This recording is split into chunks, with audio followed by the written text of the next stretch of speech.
Greetings everyone, welcome to Commerce Classes, and today we'll be understanding the treatment of realization expenses and its adjustments. Like till now what we have studied is that realization expenses are the expenses on dissolution of a firm. Like when you are realizing your assets, you might be paying some expenses. While dealing with the creditors, you might have to incur some expenses. So all these are realization expenses, and normally these are paid by the firm. So when a firm pays these expenses, we record them in the firm's books as realization account debit to cash account. So firm pays cash, its cash is reduced and it's an expense, so it is debited in realization account, because this is the account that we are preparing to find out overall profit or loss resulting from the realization of assets and payment of external liabilities. Now there might be some additional adjustments, like in place of firm it may happen that the expenses are paid by the partner. Now when a partner is paying expenses, then in this journal entry you see, this is the entry for expenses that we are passing. These are firm's expenses, so as a nominal account it is debited in the account, and firm pays expenses, so your cash or bank balance reduces, so you put it on the credit side of bank. Now if these expenses are paid by the partner, it means it is not affecting your money. Rather, partner is paying the expenses, so now he will be claiming the money from the firm. So this amount will be transferred in the partner's capital account. So rather than utilizing your own cash, your partner pays it, so your partner is going to claim this amount.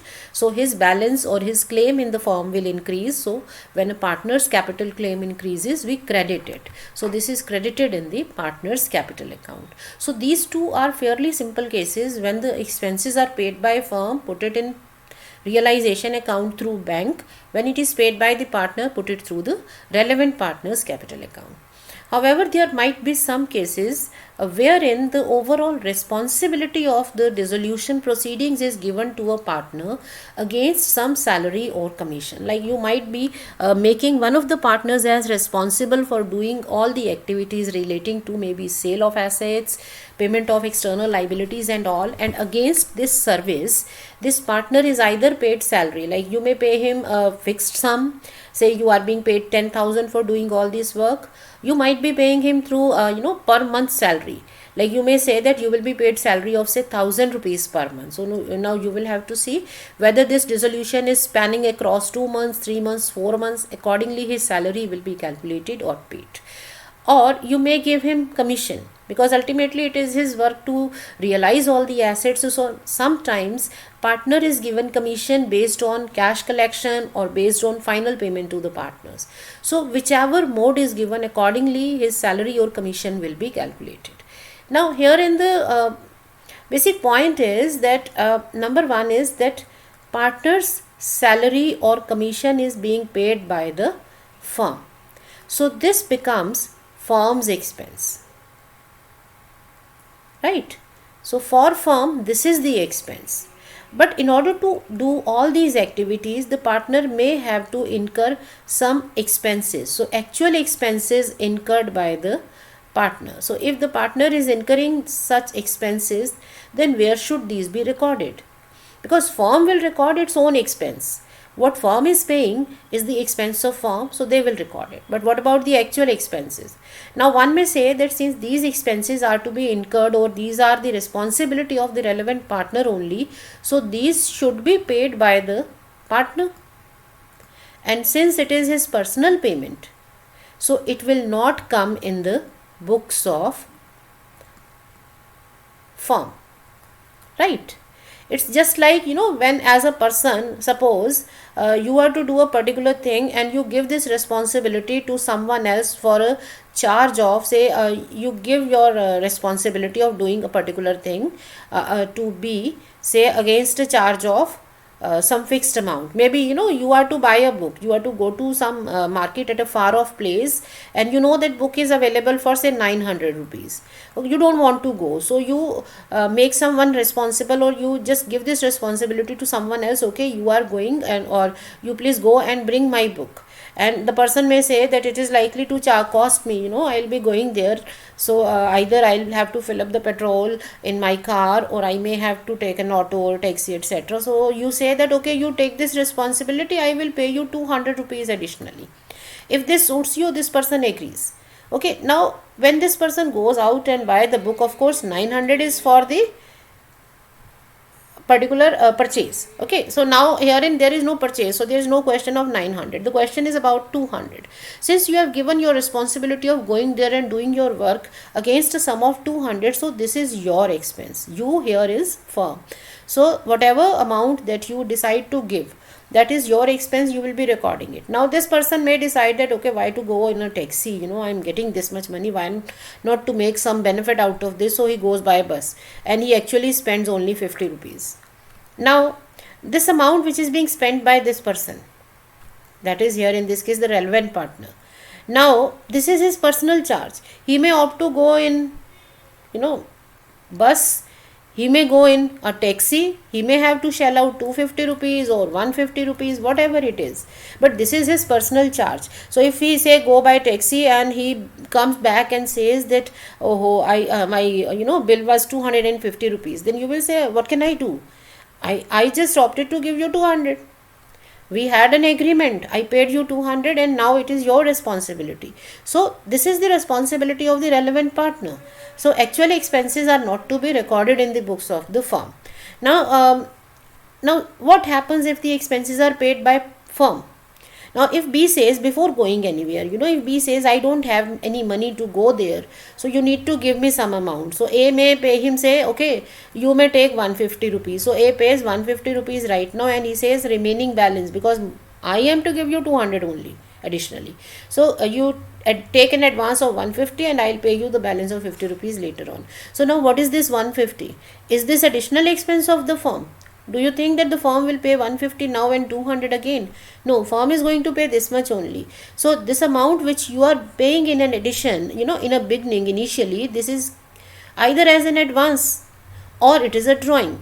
You are drawing your amount, isn't it? So if this expense is paid by firm, still it is not an expense of the firm, but it will be recorded as this partner's drawing, that you are drawing upon your amounts. Okay, so the possibility is that actual expenses will either be ignored totally because these are paid by the partner, these are not firm's expense, and if the firm happens to pay it, then this is not the expense again, this is just the drawing of the partner. So how shall we be recording? Number one, actual salary or commission being given will be recorded as a realization to partner's capital or current account, and the expenses which are incurred by the partner, these are either ignored, you just leave it, or you record it as the partner's drawings, right? So I hope this thing is clear from this example. So in case of realization expenses, we have three possibilities. First two are fairly simple, normal expense or expense paid by a partner on behalf of firm. But in case of third, we'll have to remember firm's expenses, the actual salary or commission being paid to the partner, and actual expenses are the partner's personal responsibility. So their personal transactions are either ignored or these will be assumed to be his drawings from the firm. Now let us take up one example to understand this third case, and plus to revise all our the whole procedure of dissolution. Now we are given X, Y and Z are partners in a firm sharing profits and losses in the ratio of 2:2:1. They decide to dissolve their firm on 1st April 2020, on which their balances are, okay, this is a error, okay, and now capitals are given, reserve fund. Now when we read a balance sheet at the time of dissolution, how do we read it? At the time of reading it, we need to analyze which amount will go in partners accounts, which amount will go in realization for final settlement. So when we look at liability side, just pick up the things relating to partners. Capital is belonging to partners, reserve fund belongs to partners. But outstanding salary, creditors and JLP reserve, these are your external liabilities or reserves or provisions associated with assets. So these will be closed in realization and these two will go in capital account. Okay, this will go in capital. Likewise, on the asset side also, fixed asset, JLP is given at surrender value, and when we surrender our policy, we get this value. Debtors with provisions, stock with loading, investment with funds. So all these are your assets which are supposed to be sold. So these are your realizations. These will be closed in realization. Capital will go in capital account and bank is prepared separately. So we have split our balance sheet in two parts, right? And we know where to close these accounts. Now let us look at the additional information. Investment is taken over by X for 6,000. So for investment we are given it is taken over by X for 6,000. Creditors of 10,000 are taken over by Y for 19,900. Okay, creditors of 10,000. Remaining creditors are paid 7,500. So this is the payment. Very clear, very simple. Joint life policy is surrendered, so it will give us this surrender value. Fixed assets realized 70,000. Debtors and stock. Stock 7,000, debtors 9,000. So stock is realizing 7,000, debtors are realizing 9,000. So you see, I have this habit of writing everything in the balance sheet itself because that gives me a clear idea about the realizations and payments. Right, when I am looking at this balance sheet, I know that realizations of all assets are given. Herein we are not given about outstanding salary, but we know that by default all liabilities shall have to be paid at their book value if nothing is given. So if nothing is given throughout the question, we will assume that this salary will be paid. Now we are given a customer whose account was written off as bad has now paid 800. Okay, so we have got some amount on account of bad debts. So we are recovering bad debts. Okay, you had cancelled that person's account as bad. This is what is given. So it is a kind of unrecorded asset. So we are recovering some amount on this. And next is you have unrecorded asset of 3,000. Okay, there is one more unrecorded asset and half of this is settled against a liability of 3,000 in full. So this is an asset. Asset is supposed to realize some amount, but half of it is settled against another unrecorded liability. So when an asset is matched against liability, be it recorded or unrecorded, any type of, any asset being cancelled against a liability shall have to be removed from the problem itself. So we will neither show the sale nor shall be the payment being shown in the books. So this will be cancelling. Okay, this will be cancelled out.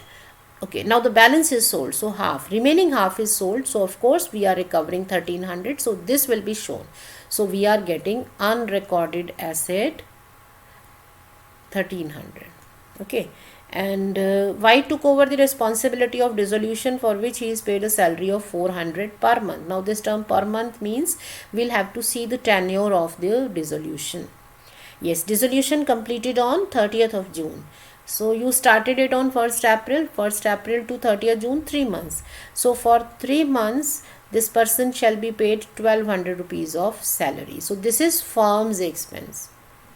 And actual expenses are paid by firm. So if firm is paying, by just payment it doesn't become our expense. This is still the personal liability of Y because he took this responsibility. So this will be assumed to be drawings of Y. Alright. So now we have understood the question. Now we will start with the closing of the books, which includes 3 main accounts to be prepared. Realization account, then capital accounts, and then the bank account. Now we will first close all the assets and various liabilities and provisions. Alright. So assets includes, record all the assets that you are to close. Fixed assets, JLP, joint life policy. Debtors are 10,500 is provision for bad debts. Alright. So this will be recorded here. Stock is 10,000 and you have stock reserve for loading 2,000. investment is 8,000 and you have investment fluctuation fund 500. Okay, then capital and bank is not taken. Now many a times students they have a doubt like investment or our fixed asset was sold for 70,000, why are we writing here 50,000? Please remember, right now we are closing the books, so you are to close what is there in the books, and in books you have these amounts. Okay, so these amounts shall have to be closed. Now coming to the liability side, you have outstanding expenses 2,000. You have creditors. Again in creditors you have provision for discount, so this can be closed on the other side. Then you have JLP reserve. Whenever any provision is given, we can either record it on the opposite side, right? Because assets are recorded on debit side, their provisions are closed on the credit side, because the relevant provision will be having opposite balance. So similarly creditors are being closed on the credit side, so their provision can be closed on the debit side, or we can close the two against each other and we can record the final balance. All right, now total up the amounts. Let us see, we have 88,500 here, and herein we have 34,000. Okay, now look at the realizations. So X is taking over something, so if anything is taken over by a partner, it is recorded to the credit side. Y is taking over a liability, so Y's capital account creditors taken over for 19,900. Then you are to pay to the remaining creditors, so we'll pay to the creditors along with the other liabilities if any. So we had when you look at the liabilities, you know, your real liabilities are just these two, rest all are provisions, so they are not to be paid. We don't pay provisions, we just create them. So we'll pay the liability. Don't make it a habit of, you know, cancelling everything on the debit side, that we are to pay everything. This includes liabilities plus provisions. Provisions are just the profits separated out for a particular purpose, right? So they are not to be paid, only liabilities shall be paid. Now on this side we'll sell off all the assets. Let us see, fixed assets 70,000. Now when you have recorded everything here in the question, you can pick up everything directly. So JLP surrender value, debtors realized you 9,000, stock realized you 7,000. Okay, investment was taken over by X, we have already noted it down. Then you have bad debts recovered 800, and you have unrecorded asset being sold for 1,300. All right.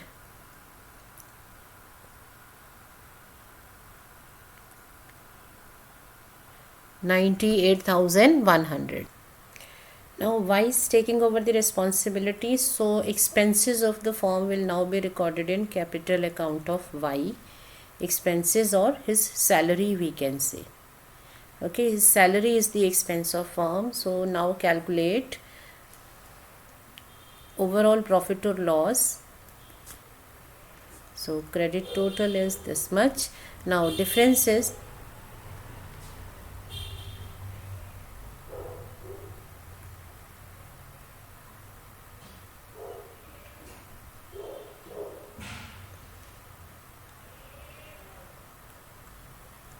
okay, so this is the profit which will be transferred to capital accounts of X, Y and Z. The ratio is 2:2:1. All right, so 5,800, 11,600, 11,600. Now we'll be preparing. Okay, so for preparing partners capital accounts, we have two statements available with us. All right.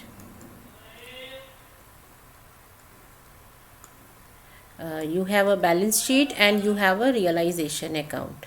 So we'll be using these two to compile the information in partners capital accounts. So first of all, pick up the information from the balance sheet, that is their capital and their reserve fund. So their capitals are balance brought down 40,000, 30,000.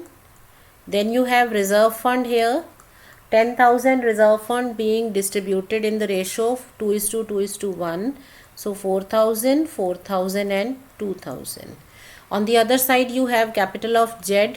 So balance brought down 2,000. Now you take up the information from realization account. So herein you have partners names. So from realization, Y is taking over creditors for 19,900, and from realization, salary being given to Y 1,200, and the profit of realization account, which is being given to all the partners, 11,600 to X and Y and 5,800 to Z. On the other side we have X taking over assets, so 6,000 in the account of. Now when you recorded salary, we knew that Y has withdrawn some amount from the firm, that is 1,100 for the expenses. So we'll balance these accounts to find out the final settlements. So bank account, final payments. So herein it is 55,600, which implies he will be paid 49,600. For Y the total is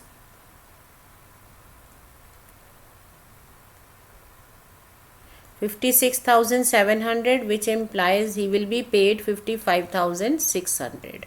For Z it is 7,800 total, so he will be paid 5,800. Alright. Now when we prepare bank account, we know that we have three statements at hand: balance sheet, realization and partners account. So this is purely ledger posting. From balance sheet we have bank balance. From realization we have the payments and the collections. From partners accounts we have the final payments, and this the drawing of Y. So we'll simply do the ledger postings from each and every account one by one. So from balance sheet we picked up the balance. From realization account we have the sale of assets and payment of liabilities, 9,500. So from partners capital accounts we have the drawing of Y, 1,100 to pay the expenses, and partners capital account final settlement or payment. So X, Y and Z, 49,600, 55,600 and 5,800. So that gives us the totals. We can check the totals, they should be matching. Then only we assume that our question is done correctly. Alright, so this is how we compile a question. So I hope simple dissolution problems are now clear to you and you can do more questions. So stay learning and practicing. Thank you.